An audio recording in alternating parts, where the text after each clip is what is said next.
السلام عليكم ورحمة الله وبركاته. بسم الله والحمد لله والصلاة والسلام على رسول الله صلى الله عليه وعلى آله وصحبه ومن والاه. أما بعد، إرشاد باري تعالى ہے: أعوذ بالله من الشيطان الرجيم، بسم الله الرحمن الرحيم. لإلاف قريش إيلافهم رحلة الشتاء والصيف فليعبدوا رب هذا البيت الذي أطعمهم من جوع وآمنهم من خوف. اور نبی رحمت صلی اللہ علیہ وآلہ وسلم نے فرمایا: من أصبح منكم آمنا في سربه معافا في جسده عنده قوت يومه فكأنما حيزت له الدنيا بحذافيرها. آج کے خطبے کا موضوع ہے امن و امان کی نعمت.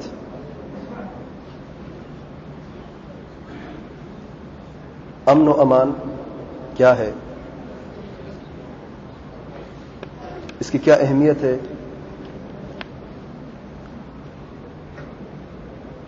اس کی کیا فضیلت ہے؟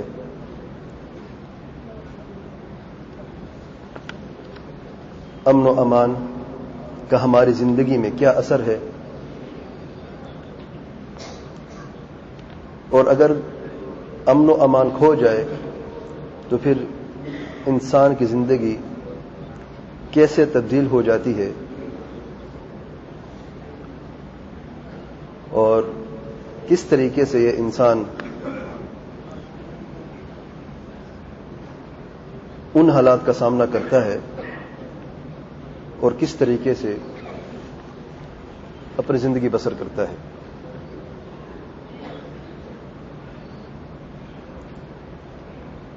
اللہ تعالیٰ نے ہمیں پیدا کیا ہے کمزوریوں میں، محتاجی میں. ہم سب کمزور اور محتاج ہیں. کمزوری اور محتاجی مخلوق کی پہچان ہے،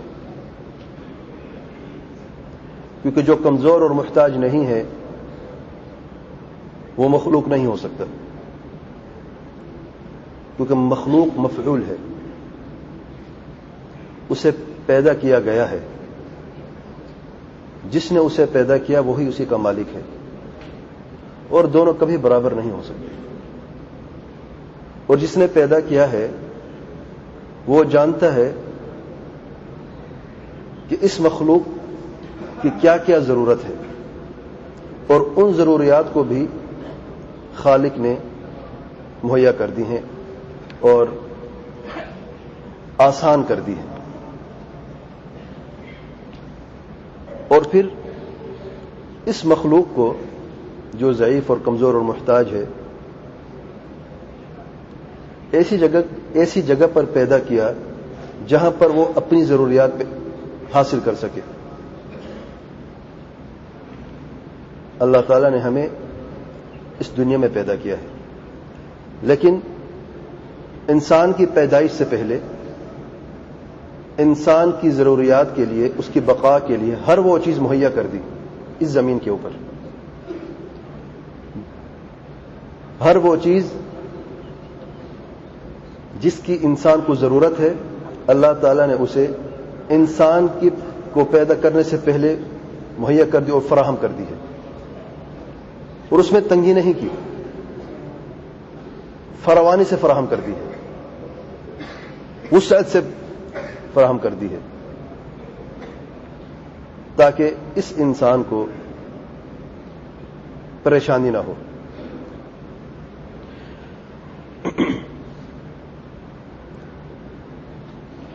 اور اس جگہ کا نام جہاں پر یہ ساری کی ساری چیزیں فراہم کر دی ہیں اس کا نام اللہ تعالیٰ نے دنیا رکھ دیا ہے.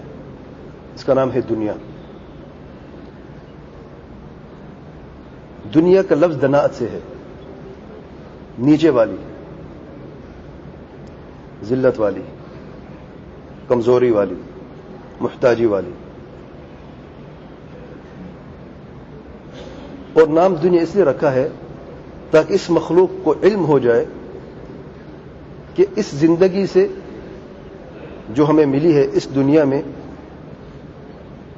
صرف وہ چیز لے لے جو اس کی بقا کے لیے ضروری ہے اور جو اس کے لیے اس دنیا میں کامیابی کا باعث بن جائے. کیونکہ یہ تو بات مسلم ہے کہ نہ تو ہم نے خود اپنے آپ کو پیدا کیا ہے اور نہ ہم نے دنیا کو پیدا کیا ہے. ہمیں بھی پیدا کیا گیا ہے اور جس ذات نے ہمیں پیدا کیا اسی ذات نے دنیا کو پیدا کیا ہے. اور اس کے ساتھ ساتھ یہ بھی ہمیں حکم دیا گیا ہے کہ اس دنیا سے فائدہ کیسے اٹھانا ہے, اس دنیا کو حاصل کیسے کرنا ہے. اور اس سے پہلے دنیا کی حقیقت بھی ہمیں بیان کر دی ہے کہ دنیا کی حقیقت کیا ہے, اس کے نام سے معلوم ہے حقیقت کیا ہے. دنیا کیا ہے, کیا ہم جانتے ہیں؟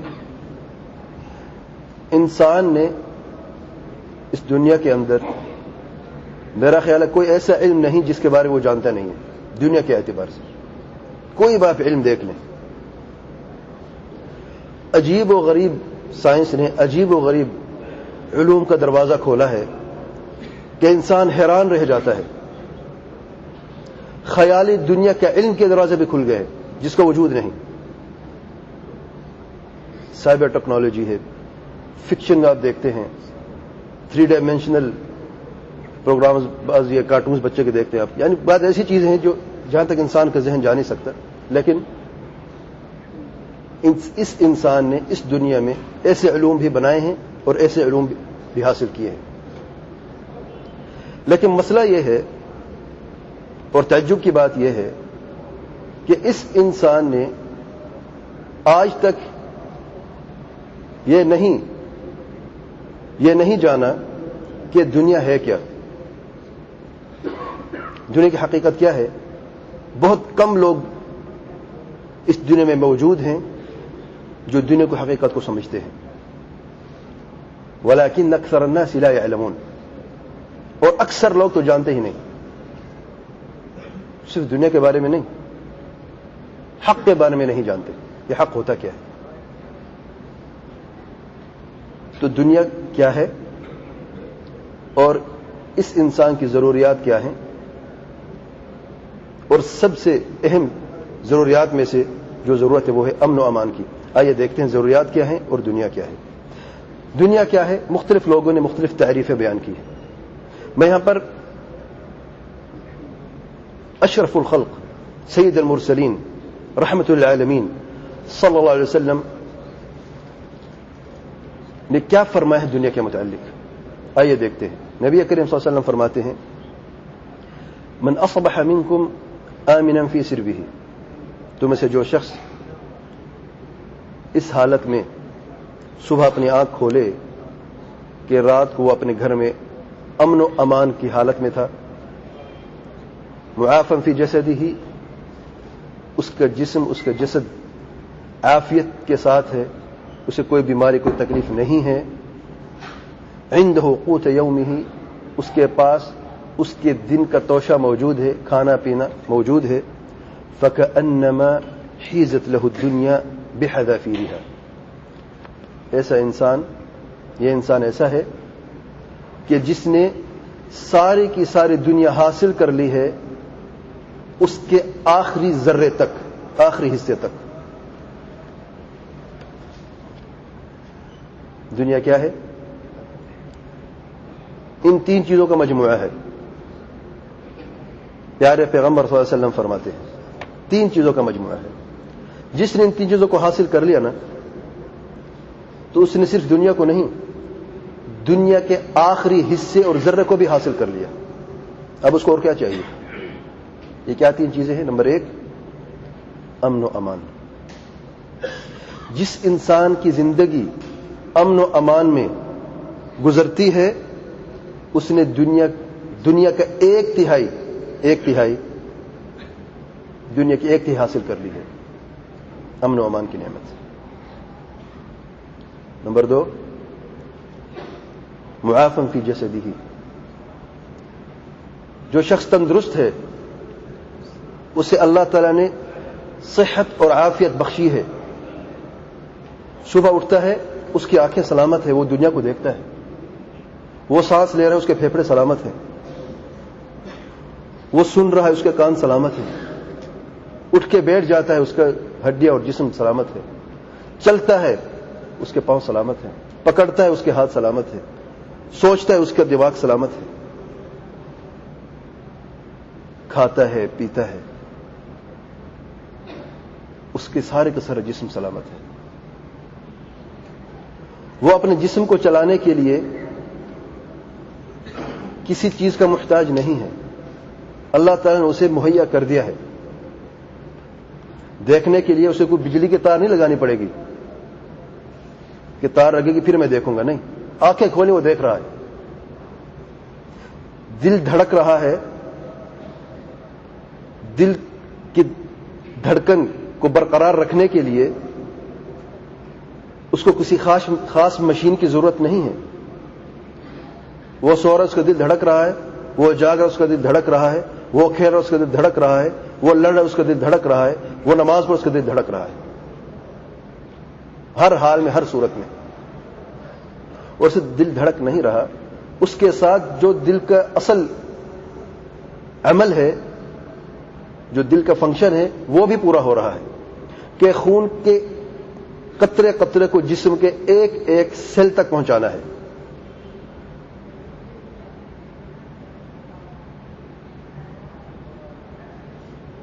گردے چل رہے ہیں, اس کو کسی مشین کی ضرورت نہیں اس کی صفائی کے لیے.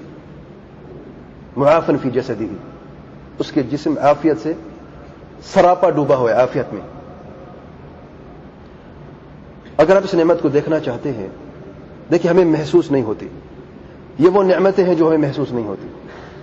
ہمارے لیے دنیا کچھ اور ہے. جن نعمتوں کو ہم نے بھولا ہوا ہے یا پس پچھ ڈال دیا ہے, ان نعمتوں میں سے ایک نعمت ہے صحت کی نعمت, عافیت کی نعمت. ہمیں نظر نہیں آتی. کیوں نظر نہیں آتی؟ نظر تو اس کو آتی ہے جس انسان سے کوئی چیز کھو جائے پھر اسے تلاش کرتا ہے نا. آپ کب پیسوں کو تلاش کرتے ہیں؟ جب آپ سے گم ہو جاتے ہیں. آپ کب اپنے جوتے کی تلاش میں باہر پھرتے ہیں؟ جب کھو جاتا ہے.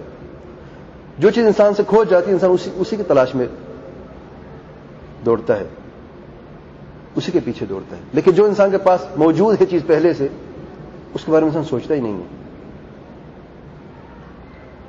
یہ نعمت ہے. تو جس انسان نے آج کے دن میں صبح آنکھ کھولی, رات کو امن امان کی حالت میں تھا, ایک یہ دنیا مل گئی, اور اس حالت میں آنکھ کھولی کہ اس کی صحت اچھی ہے, تندرست ہے, اس کو 2/3 دنیا مل گئی.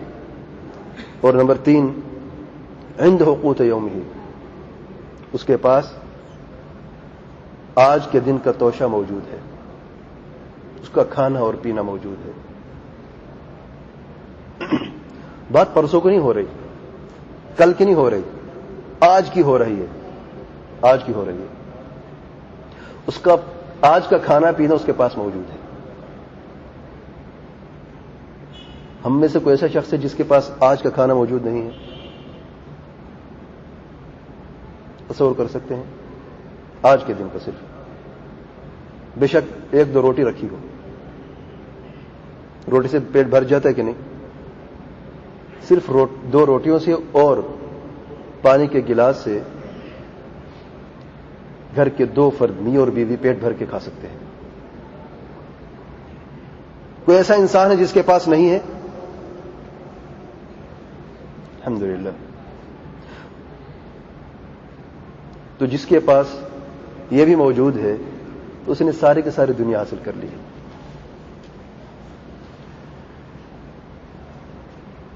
سیدنا عبداللہ بن عمر بن خطاب رضی اللہ عنہ کے پاس ایک شخص آیا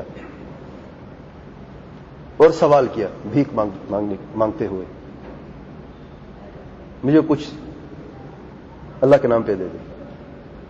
انہوں نے ان سے سوال کیا, کیا تم شادی شدہ ہو, تمہاری بیوی ہے؟ شخص نے کہا جی ہاں. پھر تو تمہارے پاس ساری کی ساری دنیا موجود ہے. تم کیوں مانگ رہے ہو؟ اس شخص نے کہا میرے پاس خادمہ بھی ہے، صرف بیوی نہیں خادمہ بھی ہے. سر عبداللہ بن عمر نے فرمایا پھر تو تم بادشاہ ہو. کس کی خدمت کی جاتی ہے؟ بادشاہوں کی جاتی ہے کہ نہیں؟ پھر تم تو بادشاہ ہو، ہاتھ کیوں پھیلا رہے ہو؟ میرے بھائی یہ دنیا کی حقیقت ہے.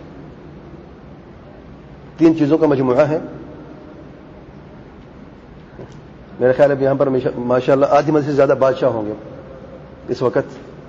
آدھی مسجد سے زیادہ اس حالت میں ہے کہ وہ بادشاہ ہیں ماشاءاللہ اس دنیا کے اعتبار سے. صحابہ کرام کی نظر میں وہ بادشاہ ہیں، لیکن پھر بھی سکون نہیں ہے، پھر بھی ہاتھ پھیلاتے ہیں. مہینے کی 25 تاریخ سے ادھار لینا شروع ہو جاتا ہے، ادھار کے دروازے کھل جاتے ہیں. وجہ یہ ہے کہ ہم نے آج کو نہیں دیکھا، ہم نے اس کل کے لیے جسے ہمیں دیکھا نہیں، آج کے دن کو گوا دیا اور بھکاری بن گئے، مانگنے والے بن گئے. یہ ہے دنیا. دنیا کیا ہے؟ ان 3 چیزوں کا مجموعہ ہے. کیا ہم نے واقعی اس مفہوم کو سمجھا ہے؟ دنیا کی تعریفوں میں کتابیں لکھی گئی ہیں، بڑے بڑے والیومز ہیں کہ دنیا کیا ہے. نبی رحمت صلی اللہ علیہ وسلم دنیا کی تعریف ان 3 لفظوں میں کرتے ہیں بس. جس نے ان 3 چیزوں کو حاصل کر لیا تو اس نے سارے کے ساری دنیا کو حاصل کر لیا. بحذافیر جانتے ہیں حذافیر کس کو کہتے ہیں؟ جب آپ پانی پیتے ہیں نا، اس میں جو آخری بوند باقی ہوتی ہے گلاس میں چپکی ہوتی ہے، جب وہ بھی نکل آتی ہے آپ کے منہ کے اندر، یہ حذافیر ہے. یعنی گلاس میں باقی ایک قطرہ بھی نہ بچا. تو دنیا بحذافیرہا اس انسان کو ملتی ہے جس کے پاس یہ 3 چیزیں موجود ہیں. تعجب کی بات یہ ہے اس انسان نے ہی اس دنیا کو خراب کیا ہے، خود جان بوجھ کے. صرف اپنی ہی نہیں، دوسروں کی دنیا کو بھی خراب کیا ہے. کیسے؟ امن و امان. 1/3 دنیا کے ہے نا، 1/3 حصہ دنیا کا. بعض لوگوں نے اپنے ملک کے اندر دہشت گردی پھیلائی ہے، بد امنی پھیلائی ہے. اپنے گھر کے اندر گھر والے اگر خود گھر کے دشمن بن جائے تو پھر باہر کے دشمن کا کیا کہنا؟ ہماری انگلی باہر کیوں اٹھتی ہے ہمیشہ؟ جب گھر کے افراد اپنے گھر کو خود توڑنا شروع کر دیں تو اس گھر کو کون بچا سکتا ہے؟ بعض لوگوں نے اپنے ہی ہاتھوں سے اپنے گھر کو توڑنا شروع کیا ہے، بد امنی پھیلائی ہے. کیا وہ بھوکے اور پیاسے تھے؟ کیا ان کے پاس آج کے دن کا کھانا پینا موجود نہیں ہے؟ کیا ان کے پاس عافیت نہیں ہے، صحت نہیں ہے؟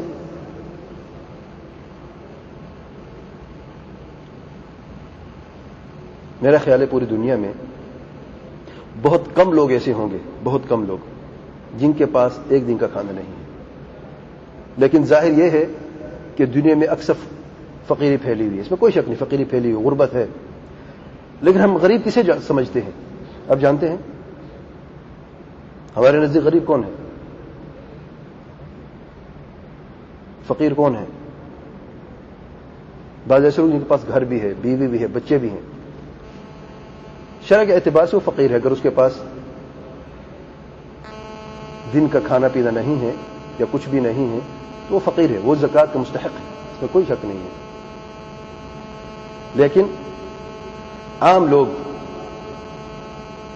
جن کو اللہ تعالیٰ نے صحت بخشی ہے، جن کو اللہ تعالیٰ نے رزق عطا فرمایا ہے، وہ اپنے گھر سے نکلتے ہیں اور چوراہوں پر بم بلاسٹ کرتے ہیں اور کئی معصومیں، 10 معصوم جانیں چلی جاتی ہیں. بد امنی پھیلا رہے ہیں، اپنے ہاتھوں سے اس دنیا کے 1/3 حصے کا خاتمہ کر رہے ہیں. یاد رکھیں جب بد امنی ہوتی ہے پھر نہ صحت رہتی ہے اور نہ ہی ایک دن کا توشہ رہتا ہے.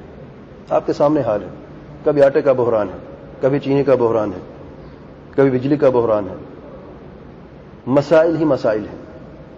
وجہ کیا ہے؟ یہ انسان خود ہے. جب بد امنی پھیلی تو پھر سارے مصیبتیں آئیں. اس لیے پیارے پیغمبر صلی اللہ علیہ وسلم نے ابتدا کس چیز سے کی؟ امن و امان سے پیدا کی. امن و امان سے ابتدا کی کہ دنیا کی اصل حقیقت امن و امان ہے. اگر امن و امان نہیں پھر نہ تو کھانا اچھا لگتا ہے اور نہ ہی انسان کی صحت اچھی رہتی ہے. یاد رکھیں. لیکن جب امن و امان ہے پھر بھوک بھی برداشت ہو سکتی ہے، پھر تکلیف بھی برداشت ہو سکتی ہے، پھر بیماری بھی برداشت ہو سکتی ہے. کیونکہ بھوک اور پیاس اور صحت کا جو تعلق ہے وہ جسد سے ہے، جسم سے ہے. امن و امان کا تعلق روح سے ہے اور روح جسم پر مقدم ہے. یاد رکھیں. جب تک روح کو سکون نہیں ملتا اس وقت تک جسم کو سکون مل ہی نہیں سکتا. اس لیے آپ دیکھیں مغربی دنیا میں انسان کی زندگی بسر کیسے ہوتی ہے؟ صرف جسم کو خوش کرنے کے لیے، جسم کے لیے، اور وہ اپنے جسم کو بہتر کرنے کے لیے ہر وہ حربہ استعمال کرتے ہیں بغیر یہ دیکھتے ہوئے کہ خالق ذوالجلال سبحانہ و تعالی نے اس پر راضی ہے کہ نہیں. وہ اسے ضرور حاصل کرتے ہیں، وہ حربہ ضرور استعمال کرتے ہیں. صرف جسم کو اچھا ہونا چاہیے. ٹھیک ہے جسم تو بنا دیا، صحت کے اعتبار سے وہ اچھے ہیں اور کھانے پینے کے اعتبار سے بڑا خیال رکھتے ہیں کہ کون سی ڈائٹ کھانی ہے، بیلنس ڈائٹ کیا ہے، کہ کھانے پینے میں کون کون چیز ہونی چاہیے، ناشتے میں آپ کو کیا کھانا چاہیے، دوپہر کھانے میں آپ کو کیا کھانا چاہیے، رات کو سونے سے پہلے کیا کھانا چاہیے، کھانے کے بعد کتنی دیر بعد آپ نے سونا ہے، کتنی دیر. وہ بڑا اس کی کیئر بڑا خیال رکھتے ہیں. انہوں نے اس کی بہترین طریقے سے اہتمام کیا ہے اور کرنا چاہیے، کوئی حرج نہیں اس میں، لیکن حد سے نہیں گزرنا چاہیے، دوسری جانب کو نہیں بھولنا چاہیے. ان کا جسم تو اچھا ہوا، کھانا پینا بھی اچھا ہوا، صحت مند لوگ ہیں، لیکن سوال یہ ہے خودکشی کیوں کرتے ہیں؟ خودکشی کی شرح مغربی دنیا میں ان کے لیے بڑا مسئلہ بن چکا ہے، سنگین مسئلہ ہے کہ روزانہ، یعنی فرانس میں دیکھیں ہر آدھے منٹ میں ایک شخص خودکشی کرنے کی کوشش کرتا ہے، 30 سیکنڈ میں ہر ایک شخص، اور تقریباً 2 یا 2.5 منٹ میں ایک شخص خودکشی مر جاتا ہے. شرح تو دیکھیں آپ، اتنی دیر میں جتنی دیر ہم بیٹھے ہیں تقریباً 20 لوگ مر چکے ہیں خودکشی کر کے، اتنی دیر میں صرف. ان کی صحت بھی ہے، مال بھی ہے، کھانا پینا بھی ہے، پیسہ بھی ہے، دولت بھی ہے، اپنی جان اپنے ہاتھ سے کیوں نکال لیتے ہیں؟ کیوں لیتے ہیں؟ انہوں نے صرف مٹی کو دیکھا ہے، اس جسم کو دیکھا ہے. اور اللہ کی قسم جسم اس وقت تک راضی نہیں ہوتا جب تک اس کی روح راضی نہ ہو. میرے بھائی یہ جسم صرف مٹی نہیں ہے، اس جسم کے اندر روح بھی ہے. اس روح کے لیے ان لوگوں نے کیا کیا ہے؟ اس کو دبایا ہے، اس کا گلا گھوٹا ہے. اس نے ایک مرتبہ صبر کیا، دوسری مرتبہ صبر کیا، 10ویں مرتبہ صبر کیا. روح کو خوش رکھنے کے لیے ان کے پاس کوئی راستہ نہیں، کوئی ذریعہ نہیں. اور یاد رکھیں آپ روح کو دبا سکتے ہیں، مار نہیں سکتے. جب روح کو خطرہ ہو جاتا ہے نا، اب یہ مجھے مارنا چاہتا ہے، تو وہ خود اس کی جان لے لیتی ہے، اس جسم کو ختم کر دیتی ہے اور انسان کو مجبور کر دیتی ہے کہ اب یہ جسم ناکارہ ہو چکا ہے، اب اس کو لینا ہی چاہیے، اور انسان خودکشی کر لیتا ہے. روح ہے، جسم ہے، جب تک دونوں ایک راستے پہ ایک ساتھ نہیں چلتے انسان کی بقا نہیں ہو سکتی. جیسے جسم کا خیال رکھنا ہے اس سے پہلے روح کا خیال رکھنا ہے. اگر یہ دونوں الگ ہو گئے خودکشی ایک ہی حل ہے، دوسرا ہے نہیں. تو دنیا میں رہ کر دنیا کو اچھا کرنے کے بعد بھی وہ اس دنیا سے تنگ آ گئے. انسان خودکشی تب کرتا ہے جب دنیا سے تنگ آ جاتا ہے. چھوٹے سے مسائل پہ خودکشی کر لیتے ہیں. کیوں؟ کیونکہ جسم کا اتنا خیال رکھ لیا اب چھوٹی سی تکلیف ہی برداشت نہیں ہو سکتی. روح کو تو دبایا ہوا ہے نا. ان کے اخلاق، ان کی سوچ، ان کے آداب سارے کے سارے جسم کو خوش کرنے کے لیے ہیں. اب ان کے پاس کوئی اور راستہ نہ رہا. گرل فرینڈ ناراض ہو گئی، خودکشی کر لی. کوئی راستہ نہیں اور. کیوں؟ جسم برداشت نہیں کر سکا. کسی نے گالی دے دی، خودکشی کر لی. بعض ایسے لوگ ہیں خودکشیاں کی ہیں صرف ایک لفظ پر. کسی نے گالی دے دی، بس ارے مجھے گالی دی اس نے، اسے برداشت نہ ہو، خودکشی کر لی. یہ زندگی ہے؟ یہ تو وہ لوگ تھے جو اپنے رب کو نہیں جانتے. لیکن اس دنیا میں صرف وہ لوگ نہیں رہتے، دوسرے لوگ بھی رہتے ہیں جو اپنے رب کو جانتے ہیں، جو اپنے رب کو راضی کرنا بھی جانتے ہیں. آج ہم کس گروہ میں شامل ہیں؟ کیا ہم نے بھی صرف اس جسم کو ہی خوش رکھنا ہے، یا ہمارے اندر کوئی روح بھی ہے؟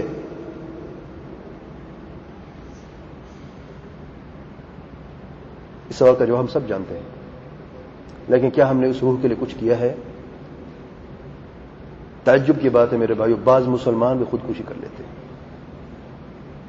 اور بعض مسلمان دین کے نام پہ خودکشی کرتے ہیں. یہ اس سے بھی بڑھ کر مصیبت ہے.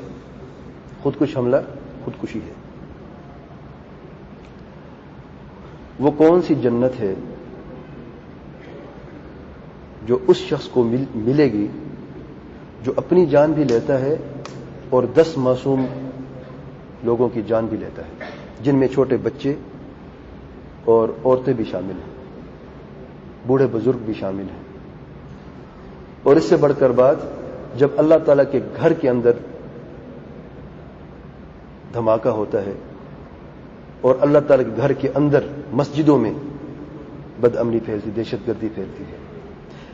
یہ کون سی جنت ہے؟ کیا یہ ارحم الراحمین کی جنت ہے؟ آپ کس جنت کی تلاش میں ہیں؟ کون سی جنت آپ کو چاہیے؟ دیکھیں، جنت ایک ہی ہے. جو رحمان اور رحیم کی جنت ہے وہ ایک ہی ہے. جس جنت کی آپ کو تلاش ہے وہ ارحم الراحمین کی جنت نہیں ہے. یہ کون سی رحمت ہے کہ بم بلاسٹ کیا اور 10 لوگ مر گئے؟ یہ کون سی سوچ ہے؟ یہ کون سا جہاد ہے؟ نہ تو یہ ارحم الراحمین رب ذوالجلال سبحانہ وتعالی کی شریعت ہے، اور نہ ہی رحمت للعالمین صلی اللہ علیہ وسلم کا راستہ ہے. یہ رحمت ہے یا زحمت ہے؟ اور زحمت سے آپ کو جنت ملے گی؟ آپ کے دماغ کو جتنا بھی تبدیل کیا جائے، جتنا بھی دھویا جائے، صاف کیا جائے، یاد رکھیں قیامت کے دن جب اللہ تعالیٰ کے سامنے کھڑے ہوگا نا ایسے، اور 10 لوگ آپ کے داموں کو سے پکڑ کے کھڑے ہوں گے، اس وقت کے لیے جواب کی تیاری آج سے شروع کر دو. اس دنیا سے تو چھٹکارا حاصل ہو گیا، چلے گئے، اور جن 10 کو مارا وہ آج تو کل وہ بھی مرنے والے تھے، یہ مسئلہ نہیں ہے. لیکن اس دن کیا جواب دو گے؟ کس نے تمہیں حق دیا ان معصوموں کو مارنے کے لیے؟ اس لیے نبی رحمت صلی اللہ علیہ وسلم فرماتے ہیں قیامت کی نشانیوں میں قتل عام ہو جائے گا. قاتل کو پتہ نہیں کہ اس نے قتل کیوں کیا ہے، اور مقتول کو یہ پتہ نہیں کہ اس کو قاتل نے قتل کیوں کیا ہے. جب میں نے شروع میں حدیث پڑھی آج سے تقریباً 20 سال پہلے، مجھے تعجب ہوتا تھا کیا کوئی ایسے انسان بھی آ سکتا ہے کہ جو قتل کرے اور اسے پتہ میں قتل کیوں کر رہا ہوں. قتل کی وجہ ہوتی ہے کہ نہیں ہوتی؟ یعنی کسی کی جان لینا کوئی عام بات نہیں ہے میرے بھائیوں. اس کے تدبیریں کرنا، سوچنا، وقت لگانا، اسلحے کا حاصل کرنا بڑی یعنی عام بات نہیں ہے، بہت محنت اور مشقت کا کام ہے.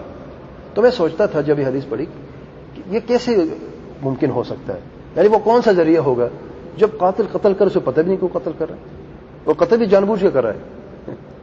یہ نہیں غلطی سے ایکسیڈنٹ ہوا، نہیں، کہ قاتل فاعل ہے، اسے پتہ ہے وہ قتل کر رہا ہے، لیکن کیوں کر رہا ہے اسے پتہ نہیں ہے، کس کو کر رہا ہے یہ بھی پتہ نہیں ہے، بس قتل کیا ہے. اور مقتول، یہ بھی تعجب کی بات ہے کہ اسے قتل کیا گیا، اسے پتہ ہی مجھے کیوں مار رہا ہے، کوئی دشمنی ہماری ہے نہیں. آج اپنی آنکھوں سے دیکھا ہے جب سے خودکش حملے ہوئے ہیں. اس حدیث کی مصداق ہے صلی اللہ علیہ وآلہ وسلم. قاتل قتل کر رہا ہے، اسے پتہ نہیں کتنے لوگ مر رہے ہیں. قیامت کے لوگ گربان پکڑ کے آئیں گے، اسے پتہ نہیں یہ کون ہے، یہ کون ہے، وہ کون ہے، وہ کون ہے. یہ وہ لوگ ہیں جن لوگوں تم نے قتل کیا ہے. میں نے کب کیا ہے؟ جس دن بم بلاسٹ کیا تھا اپنی جان بھی لے لی، اس کا حساب تو الگ لینا ہے. پہلے ان کا حساب تو پہلے ان کا حساب تو دو. پہلے اس کو پتہ نہیں ہے کون ہے.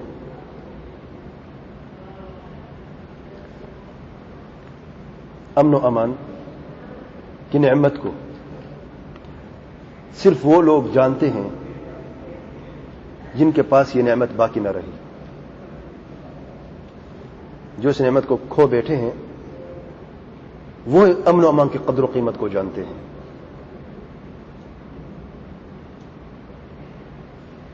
آپ کو یاد ہوگا، میں صومال کی مثال ہمیشہ دیتا ہوں. صومال میں آپ جانتے ہیں بد امنی ہے، انتشار ہے. رات کو ایک انسان جاگتا ہے، پہرا دیتا ہے بندوق اٹھا کے، بندوق نہیں کلاشن کوٹ، بندوق کا کام نہیں ہے وہاں پہ. اور پھر گھر والے سوتے ہیں، اور سوتے اس حالت میں ہیں کہ دل دھڑک رہا ہے، خوف کی حالت ہے کبھی کوئی کہیں سے حملہ نہ ہو جائے. حملہ کیوں ہو رہا ہے؟ بس بد امنی ہے. دشمنی ہے؟ کوئی دشمنی کسی سے بھی نہیں ہے. حملہ کرتے ہیں گھر پہ، ملیٹنٹس جو ہیں اندر گھس جاتے ہیں، جوان لڑکے کو اٹھا لیتے ہیں خدمت کے لیے، جیسے وہ کہتے ہیں خدمت کے لیے، بدکاریاں کرتے رہتے ہیں ان کے ساتھ، اور مردوں کو قتل کر دیتے ہیں. وجہ کیا؟ ہمارا قصور کیا ہے؟ تمہارا قصور ہے کہ تم اس ملک میں رہتے ہو، بس یہ قصور ہے تمہارا. تو وہاں پر سیاد برری کا نام آپ نے سنا ہوگا، ظالم ترین حکمران تھا، بہت ظالم تھا. چوراہوں پر اپنے مخالفیوں کو کھڑا کر کے آگ لگا دیتا تھا، زندہ جلا دیتا تھا. اس کے خلاف کارروائیاں ہوئی ہیں، 4 گروپس بنے ہیں مکمل تیاری کے ساتھ، فل اسلحے کے ساتھ. اسے تو اتار دیا ہے. مسئلہ حل ہوا. اس سے بڑا مسئلہ یہ ہوا اب 4 میں سے حکمران بنے گا کون؟ سب کے پاس طاقت ہے، گول میز پر بیٹھے اس مسئلے کا حل کریں، کون بنے گا؟ اختلاف ہوا. ان 4 میں سے سب چاہتے کہ میں حکمران بنوں. کسی نے کہا نہیں طاقت میری زیادہ تھی، کسی نے کہا نہیں میرے بندے زیادہ مرے ہیں، کسی نے کہا نہیں ہم نے ڈیفنس کیا تھا، کسی نے کہا ہم نے اٹیک کیا تھا. اختلاف ہو گیا. بس اختلاف ہونا ہی تھا. باہر نکلے ایک دوسرے کے جان کے دشمن بن گئے. ان 4 گروہوں کی وجہ سے گھر گھر میں آگ پھیل گئی. کیونکہ عام لوگ بیچارے ان 4 میں سے کسی کے سپورٹر تو تھے نا، کسی کی سپورٹ تو کرتے تھے نا. اور سپورٹ کب کی تھی؟ جب اس ظالم حکمران کو اتارنا تھا. اب ان کو پتا کہ کون کیسے ہیں. پھر ایسا وقت بھی آیا کہ کوئی نہیں پتا، وہ اپنے بندوں کو ہی مار دیتے تھے، اپنے سپورٹر کو مار دیتے تھے، کوئی پتہ نہیں کون ہے. بد امنی پھیل گئی. عام لوگ بیچارے جو لوگ ہیں وہ کہاں جاتے؟ صومال دیکھا ہے آپ نے، کہاں جاتے؟ انہوں نے ہجرت کی. ان کے سامنے کیا تھا؟ یا جے پوتی تھا جو صومال سے بھی زیادہ فقیر ملک میں، یا آگے سمندر کے پار یمن تھا. تو لوگ وہاں یمن کی طرف گئے، جیپوتی کی طرف گئے. ان کے پاس کیا تھا دینے کے لیے؟ خود فقیر غریب ملک ہیں. یون نے کیمپ لگائے، کیمپ جدید. ان کیمپ کے اندر لوگ بیٹھے ہوئے تھے. ایک بزرگ بوڑھا سا انسان بیٹھا ہوا تھا سائڈ پہ. جب برے وقت آتے ہیں تو اچھے اوقات کی بہت زیادہ یاد آتی ہے. وہ دن تھے، وہ دن تھے، ایسے دن تھے، ویسے دن تھے. نعمت کھو بیٹھے ہیں نا، تب اس نعمت کی یاد آتی ہے جب ہم سے وہ دور چلی جاتی ہے.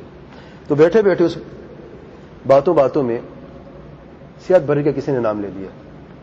تو ایک جوان بیٹھا تو اس نے 2-4 گالیاں دے دی. تو اس بزرگ نے کہا تمہیں شرم آنی چاہیے, تم کو تو یوں کہنا چاہیے رضی اللہ عنہ.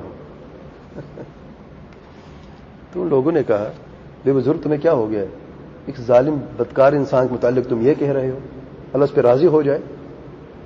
اس بزرگ نے کہا اللہ کی قسم, جب وہ ظالم موجود تھا ہم نے برے دن نہیں دیکھے تھے, اپنے گھر میں تھے, امن و امان تھا, عزت محفوظ تھی, جان محفوظ تھی, مال محفوظ تھا, لوگ اپنے کاموں پہ جاتے تھے, لوگ مسجد میں نماز پڑھتے تھے. آج ہم کہاں پہ پڑے ہیں؟ ان کیمپ سے پڑے ہیں, اس دھوپ کے نیچے پڑے ہیں, اس گرمی میں پڑے ہیں. ہماری بیوی ہمارے بچیاں کہاں ہیں؟ وہ دور کسی اور کیمپ میں ہیں. یہ زندگی ہے کوئی؟ تو وہ برا وقت اس برے وقت سے زیادہ اچھا تھا. برا اس میں بھی تھی, کوئی حرج نہیں, اس میں کوئی شک نہیں, لیکن یہ برے دن ہم نے کبھی دیکھے نہیں تھے. امن و امان ایک عظیم نعمت ہے, کیا ہمیں اس کی قدر ہے؟ مصیبت ہے کہ ہم ہیں بے قدرے لوگ, اور بے قدرہ جو اپنی قدر نہیں جانتا, جو اپنے خالق ذوالجلال سبحانہ وتعالی کی قدر نہیں جانتا, اس نے امن و امان کی قدر و قیمت کو کیا جاننا ہے؟ اس امن و امان کو برقرار رکھنے کے لیے جتنی بھی انسان جد و جہد کرے وہ کم ہے.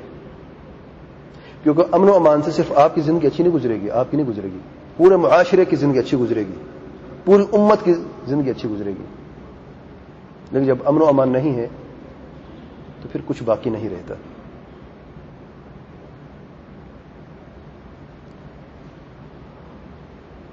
آج اس پاک جگہ پر بیٹھ کے ہم کیوں نہ عہد کریں کہ ہم جتنی کوشش ہوتی ہے امن و امان کو برقرار رکھنے کے لیے ہم اس پر ضرور عمل کریں گے, ضرور کوشش کریں گے. اور جو لوگ ہمارے ملکوں میں امن و امان کا خاتمہ چاہتے ہیں ان لوگوں کو روکنا اور ان لوگوں کے خلاف ہر وہ قدم اٹھانا جس سے ان لوگوں کو روکا جا سکے, میں سمجھتا ہوں کہ آج کے دور میں ہر مسلمان پر فرض ہے. آخر کب تک ہمارے بچے, ہماری بیویاں, ہماری عورتیں, یہ معصوم جانیں کب تک خطرے میں رہیں گی؟ جب جس کا دل چاہے چوراہے میں آ کے بلاسٹ کر دے بم کو. آخر کب تک یہ سوچ رہے گی کہ خودکش حملے سے اللہ تعالی راضی ہو جاتا ہے, معصوم جانوں کے قتل سے اللہ تعالی راضی ہو جاتا ہے؟ آخر کب تک یہ سوچ رہے گی؟ جو حاکم کر رہا ہے اس کا ذمہ دار وہ ہے, اس نے رب کو جواب دینا ہے. اس کا جواب میں نہیں دوں گا, اس کا جواب آپ نہیں دیں گے. جو میں کر رہا ہوں اس کا جواب میں دوں گا, آپ نہیں دیں گے. اور جو آپ کر رہے ہیں اس کا جواب آپ دیں گے, میں نہیں دوں گا. اپنا محاسبہ کریں. اور حق بالکل واضح ہے, اس سورج کی طرح جو باہر چمک رہا ہے, کسی سے مخفی نہیں ہے. حق بالکل واضح ہے, لیکن مصیبت یہ ہے کہ کیا ہم نے اس حق کو سمجھا ہے, جانا ہے؟ حق کو جاننے کے لیے سوتے ہوئے خوابوں میں حق نظر نہیں آئے گا آپ کو. میں نے خواب میں فلاں چیز دیکھی ہے, یہ حق ہے یا یہ باطل ہے, ہرگز نہیں.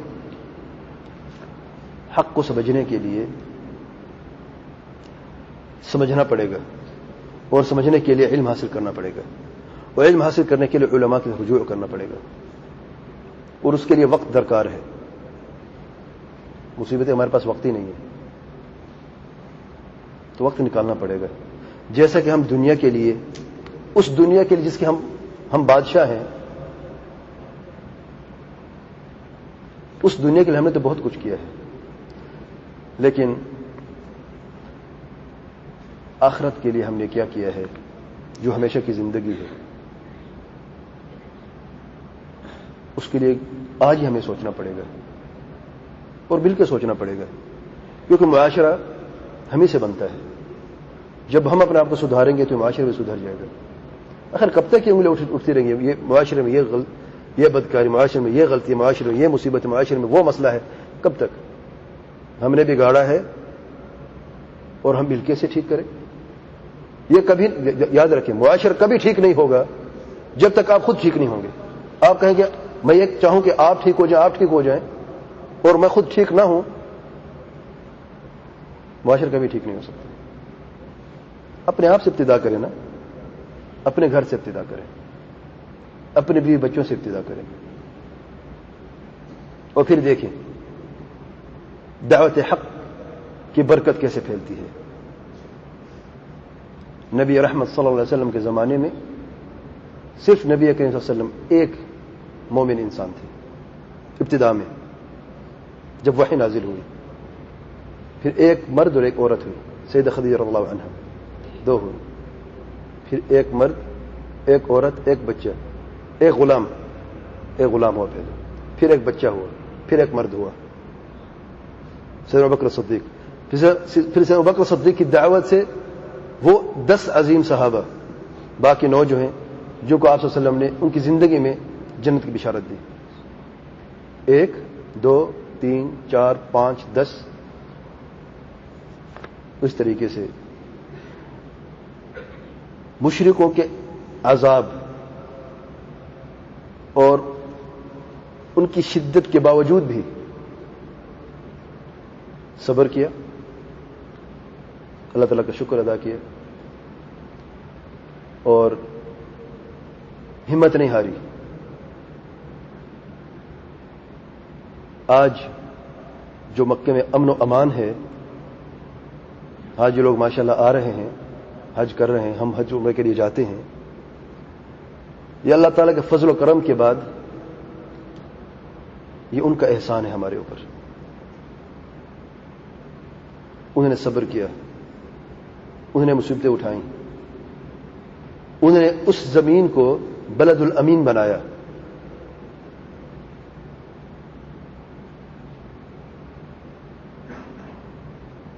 آج ہم جاتے ہیں الحمدللہ، آسانی سے جاتے ہیں، 3 گھنٹوں میں واپس آ جاتے عمرہ کر کے. کوئی تصور کر سکتا تھا کہ آپ یہاں سے جائیں، اپنے گھر سے جائیں، 3 گھنٹوں میں 2 عمرہ کر کے واپس آ جائیں؟ امن و امان ہے، نعمت ہے. یہ اس دعوت کی برکت ہے، یہ صبر کی برکت ہے، یہ شکر کی برکت ہے، یہ ایمان کی برکت ہے، یہ توحید کی برکت ہے، یہ اتباع سنت کی برکت ہے، یہ دعوت حق کی برکت ہے. آج ہم اپنے گھروں کو سدھار نہیں سکتے. بعض لوگ کہتے ہیں بہت مشکل ہے بھی، اس زمانے میں بہت مشکل ہے، یہ نیٹ کا زمانہ ہے، یہ ڈش کا زمانہ ہے، بہت مشکل ہے. جو کچھ آج نیٹ اور ڈش کر رہا ہے، اس سے بڑھ کر ابو جہل ابو لہب کرتا تھا اس زمانے میں. اب کیا سمجھتے ہیں؟ اس سے بڑھ کر کرتے تھے. اور میں نے مثال دی تھی، ڈش میں تو آپ گندگی دیکھتے ہیں، اس زمانے میں خیمے لگے ہوئے تھے، سرخ جھنڈی اوپر تھی زناکاری کے لیے، اڈے بنے ہوئے تھے، اور جو جوان وہاں پہ نہیں جاتے تھے وہ نہ مرد سمجھے جاتے تھے. ان کی حوصلہ افزائی کی جاتی تھی کہ تم نے یہ کام کرنا ہے. مشکل کیا ہے؟ آپ تصور کریں، نعوذ باللہ، اگر وہ چیز آج کے دور میں ہمارے اس معاشرے میں ہوتی کہ آپ گھر سے نکلے، سامنے خیمہ ہے، سرخ جھنڈا لگا ہوا ہے، آپ اپنے جوان بچے کی حفاظت کیسے کریں گے؟ کر سکتے ہیں؟ ہم تو رو رہے ہیں، پیٹ رہے ہیں اس ڈش کے متعلق، بدکاری ہے، خرابی، اس میں کوئی شک نہیں ہے، لیکن اگر آپ دونوں کو ترازو میں رکھیں تو زیادہ مصیبت کس چیز میں ہے؟ اور پھر گھر والے کیا کہتے ہیں؟ جاؤ بیٹا جاؤ. وہ معاشرہ زیادہ بگڑا ہوا تھا یا آج کا معاشرہ زیادہ بگڑا ہوا ہے؟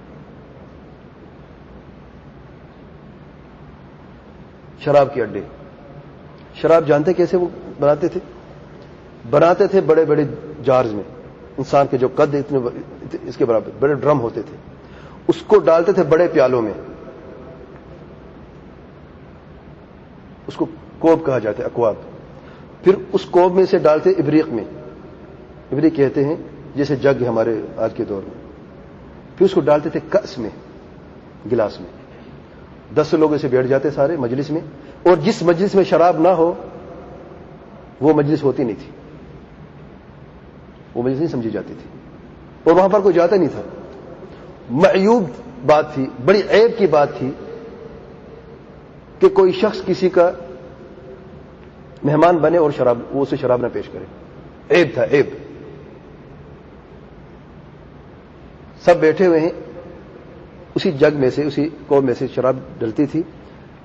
جو دائیں جانب ہے وہ پہلے وہ شخص پیتا تھا, جو ان کا معزز ہوتا تھا اسے بٹھاتے تھے, پھر اس کے دائیں جانب سے ایک ہی گلاس میں سب پیتے تھے. جہاں پر ختم ہوتا ایک شخص کھڑا ہے خادم, وہ بابر ڈال رہا ہے. وہ کہتے ایک گلاس میں پینے سے محبت بڑھتی ہے, ہم ایک ہی خاندان ہیں, ہم ایک ہی قوم ہیں. وہ قومیت کا نعرہ لگاتے تھے. وہ معاشرہ تھا. آج ہمارے معاشرے میں ہمارے بچے کیا اس چیز کو فیس کر رہے ہیں؟ باہر نکلتے ہیں تو شراب خانہ نہیں, بلکہ گھر میں شراب ہے, نعوذ باللہ. آپ پڑوسی کے گھر جاتے وہ آپ کو پیش کرتا ہے, نہیں پیتے تو آپ مرد ہی نہیں ہیں. اس بدترین زمانے میں ایسے جوان, ایسے بچے نکلے جنہیں ٹھوکر مار دی ہے, شراب خانے کو بھی اور زنا خانے کو بھی. اور ایک مثال قائم کر دی ہے کہ ان بدترین اوقات میں بھی, اس برے زمانے میں بھی اچھے لوگ, بلکہ سب سے اچھے لوگ پیدا ہو سکتے ہیں. آج ہم کیوں اپنا سر جھکا کے اپنی زندگی گزارتے ہیں؟ ہم یہ سمجھتے ہیں کہ ہماری زندگی ختم ہو چکی ہے, کہیں سے کوئی نجات کی روشنی یا کرن نظر نہیں آتی ہمیں. بس معاشرہ بگڑا تو ہم سب بگڑ چکے ہیں, ہمارے بچے بھی بگڑ چکے ہیں. کب تک روتے رہیں گے ہم لوگ؟ ذرا تصور کریں, سیدنا عبداللہ بن عباس, سیدنا عبداللہ بن عمر بن الخطاب, بچے تھے سارے, چھوٹے بچے تھے, اسی برے معاشرے میں پلے ہیں, لیکن کہاں پہ پہنچے ہیں؟ کیا ہم اپنے بچوں کی تربیت نہیں دے سکتے کہ برائی تو ہے معاشرے میں, تو اس برائی سے بچنا کیسے ہے؟ جانتے کس طریقے سے تربیت کی پیارے پیغمبر صلی اللہ علیہ وسلم نے؟ سیدنا عبداللہ بن عباس کو بٹھاتے ہیں, یا غلام انی اعلمک کلمات, یہ چھوٹے بچے, پیارے بچے, میں تمہیں چند باتوں کی تعلیم دیتا ہوں, ذرا ان باتوں کو سمجھیں. احفظ اللہ یحفظک, سب سے پہلے اللہ تعالیٰ کے دین کی حفاظت کرو, اللہ تعالیٰ تمہاری حفاظت کرے گا. کیا میں نے کبھی اپنے بچوں کو یہ بات سمجھائی ہے؟ اے پیارے بچے, اللہ تعالیٰ کے دین کی حفاظت کرو, اللہ تعالیٰ تمہاری حفاظت کرے گا. اگر ہمارے بچے انگلش کے ایک جملے میں غلطی کر لیں تو اس کی خیر نہیں, زمین آسمان ایک ہو جاتا ہے. ارے لوگ کہیں گے کیا تمہیں یہ پڑھنا نہیں آتا, اس کا مطلب تمہیں معنی نہیں آتا؟ احفظ اللہ یحفظک, ہم نے کبھی کہا ہے؟ آج دین کی حفاظت ہمارے بچے کر رہے ہیں, آج دین کی حفاظت ہم خود کر رہے ہیں, تو پھر ہم کیسے محفوظ ہو سکتے ہیں؟ اگر اپنی حفاظت چاہتے ہو, اپنے بچوں کی حفاظت چاہتے ہو, تو یاد رکھو احفظ اللہ یحفظک. اس بچے نے, اب لمبی حدیث میرے پاس وقت نہیں بیان کروں, لیکن اس میں توحید, اتباع سنت, تقدیر کے مسائل بھی اس ایک حدیث میں موجود ہیں. اس بچے نے جب یہ الفاظ سنے, سمجھے, اب اس کو صرف ایک چیز کا پتہ تھا, بس میں نے دین کی حفاظت کیسے کرنی ہے. دین کی حفاظت کرتے گئے پوری دنیا کو محفوظ بنا دیا. آج یہ لا الہ الا اللہ کی روشنی مشرق سے مغرب تک کیسے پہنچی ہے؟ دین کی حفاظت کرو, اللہ تعالیٰ تمہاری حفاظت کرے گا. اس برے معاشرے میں اگر سب سے اچھے لوگ پیدا ہو سکتے ہیں, تو آج کے اس تھوڑے سے برے معاشرے میں بھی اچھے لوگ پیدا ہو سکتے ہیں. کب؟ جب اچھا تعلیم دینے والا ہو, تب یہ بات ممکن ہے. جب اچھا تعلیم دینے والا نہ ہو, اور سب سے اچھی تعلیم والدین ہی دیتے ہیں, وہی بہترین نمونہ اپنے بچوں کے لیے. یہ تو بڑی مشکل کی بات کر دی ہے. یعنی پہلے اپنے آپ کو ٹھیک کرنا ہی پڑے گا. تو بھائی آپ نے آپ کو ٹھیک کرنا, تو پریشان کیوں ہو گئے؟ تو ٹھیک کرنے کی بات ہو رہی ہے, غلط کرنے کی بات نہیں ہو رہی کہ ہمیں سب کچھ چھوڑنا پڑے گا. یہ بدکاریاں جو ہیں، جب بدکاری جانتے تو پھر چھوڑتے کیوں نہیں؟ سگریٹ بھی چھوڑنی پڑے گی. اگر آپ چاہتے کہ آپ کا بچہ سگریٹ نہ پیے تو آپ خود چھوڑیں پہلے نا. یہ کیسے ممکن ہے کہ آپ بھی پیے پھر بچوں کا بیٹا نہ پیے؟ اس سے کینسر، دل کی بیماریاں ہوتی ہیں. بچے دل میں منہ سے نہیں کہے گا آپ کو، دل میں آپ سب سوچ سکتے وہ کیا سوچتا ہوگا. کتنا پاگل ہے میرا باپ، کتنا بے وقوف ہے، مجھے منع کرتے اور خود بیماری پی رہا ہے. لیکن وہ اتنا معصوم ہے کہ زبان سے نہیں کہتا آپ کے سامنے.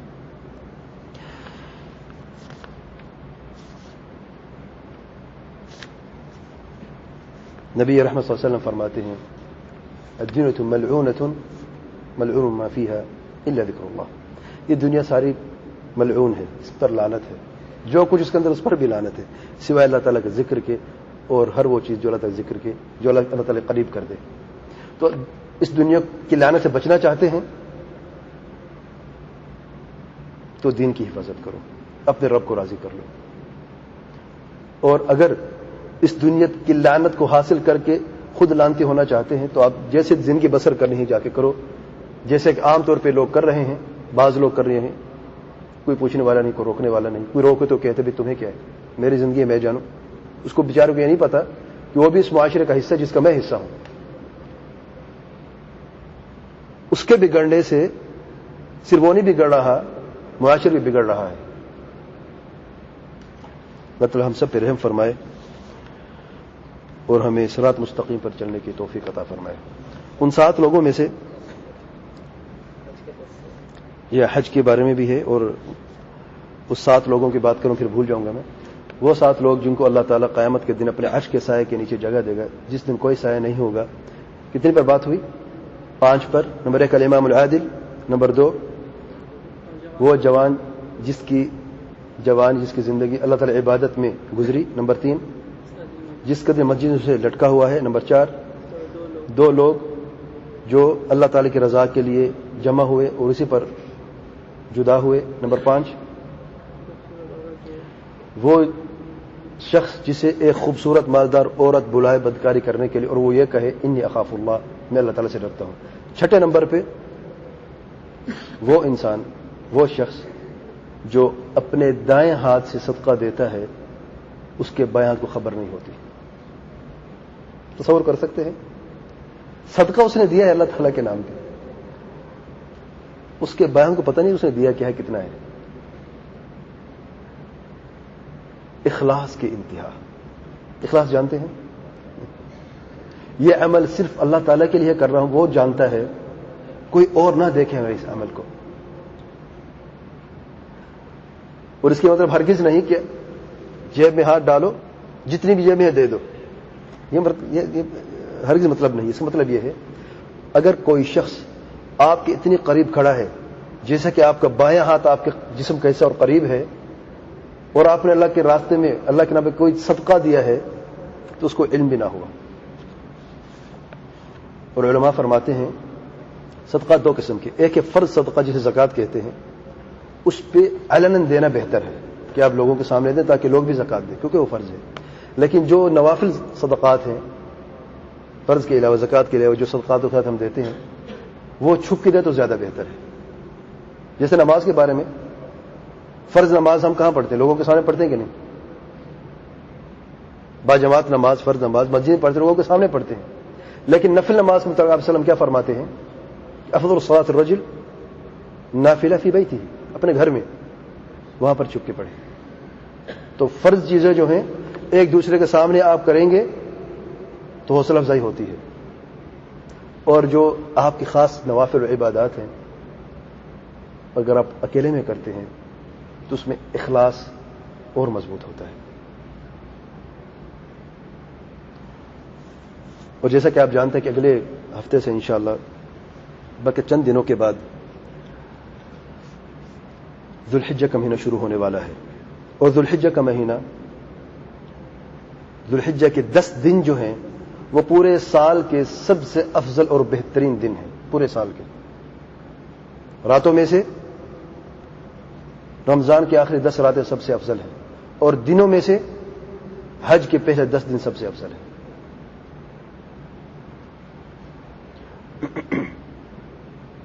ان 10 دنوں کی فضیلت میں یا چند احکام میں صرف 2 باتیں میں کروں گا. نمبر 1، نبی کریم صلی اللہ علیہ وسلم فرماتے ہیں ان 10 دنوں کی عبادت اللہ تعالیٰ کے ہاں اتنی قدر و قیمت اور فضیلت رکھتے ہیں اور ان کے اتنا زیادہ اجر و ثواب ہے کہ اسے کوئی حاصل نہیں کر سکتا، الا یہ کہ کوئی شخص اپنے گھر سے نکلے اللہ تعالیٰ کے راستے میں، اپنی جال اور مال کو ہتھیلے پہ رکھ کے اور پھر واپس نہ لوٹ کے، نہ جان اس کی اور نہ اس کا مال. جو ان 10 دنوں میں عبادت کرتا ہے وہ اس مجاہد سے بھی اچھا ہے جو اپنی جان دے دیتا ہے، سوائے اس مجاہد کے جو اپنی جان اور مال ہتھیلے پہ رکھ کے پھر دونوں کو اللہ تعالیٰ کے راستے میں خرچ کر دے، وہ تو اس سے اچھا ہو سکتا ہے. لیکن جو باقی اعمال ہیں ان 10 دنوں میں سب سے افضل اللہ تعالیٰ کو بہت زیادہ پسند ہیں. کون سے اعمال ہیں؟ نماز. اگر پہلے نماز نہیں پڑھتے تھے تو ابھی وقت ہے، ان بہترین 10 دن آ رہے ہیں، اہتمام کر کے باجماعت نماز پڑھنا شروع کر دو.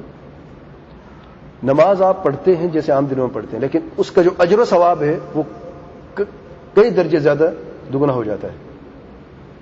روزے ہیں، نفل روزے ہیں، 10 دن کے روزے رکھیں. نبی کریم صلی اللہ علیہ وسلم فرماتے ہیں، یعنی 9 دن کے روزے رکھے، 10واں دن تو عید کا ہے، روزہ رکھنا حرام ہے. نبی کریم صلی اللہ علیہ وسلم فرماتے جس شخص نے عرفات کے دن کا یا 9 تاریخ کا روزہ رکھا اس کے پچھلے گناہ معاف. ایک دن کا روزہ پچھلے گناہ معاف. سبحان اللہ. تو پھر موسم آپ دیکھتے ہیں ماشاءاللہ اچھا موسم ہے، دن بھی چھوٹے ہیں تو روزہ رکھنا زیادہ آسان ہے. نبی رحمت صلی اللہ علیہ وسلم فرماتے ہیں جس شخص نے اللہ کے راستے میں ایک دن روزہ رکھا یعنی نفل روزہ رکھا فرض کے علاوہ، اللہ تعالیٰ قیامت کے دن اسے جہنم سے 70 سال دور فرمائے گا، اس کو دور کر دے گا. 70 سال تک وہ دور رہے گا، جہنم سے دور رہے گا ایک دن کے روزے سے. شیطان تو خون میں دوڑتا ہے نا، وہ وسوسے سے دے گا، ارے کام پہ جانا ہے، بھوک اور پیاس لگتی ہے، تکلیف ہوتی ہے. رکھ کے دیکھیں نا، پہلے دن کا روزہ رکھ کے دیکھیں آپ. شیطان جب پریشان ہوتا ہے نا تو بھوک وسوسے ہے نا انسان کے دل میں، بھوک بھی لگے گی پیاس لگے، صرف ایک گھنٹہ برداشت کر لیں بس، اس کے بعد دیکھیں پتہ نہیں چلتا. 1 گھنٹے کا صبر نہیں کر سکتے جنت کو حاصل کرنے کے لیے اور جہنم سے چھٹکارا حاصل کرنے کے لیے. تو دوسری بات، جو لوگ قربانی کرنا چاہتے ہیں یعنی 10 دنوں میں جو بہترین اعمال ہیں، نماز ہے، روزہ ہے، صدقات اور خیرات ہیں اور قربانی بھی ہے. جو شخص قربانی کرنا چاہتے ہیں، جو لوگ قربانی کرنا چاہتے ہیں، نبی کریم صلی اللہ علیہ وسلم فرماتے ہیں کہ وہ اپنے ناخن اور اپنے بال نہ کاٹے، یہ سنت ہے. اور کون نہیں کاٹے گا؟ جو گھر کا سربراہ جو قربانی کرنا چاہتا ہے. اس کی بیوی بچے کاٹ سکتے ہیں، کوئی حرج نہیں، لیکن جو شخص قربانی کرنا چاہتا ہے، بکرا ذبح کرنا چاہتا ہے یا گائے یا اونٹ، تو وہ شخص 1 تاریخ سے لے کے جب تک کہ قربانی نہیں دیتا اس وقت تک وہ نہ بال کاٹ سکتا ہے نہ ناخن تراش سکتا ہے. واللہ اعلم. سبحانك اللهم وبحمدك اشهد ان لا اله الا انت استغفرك واتوب اليك.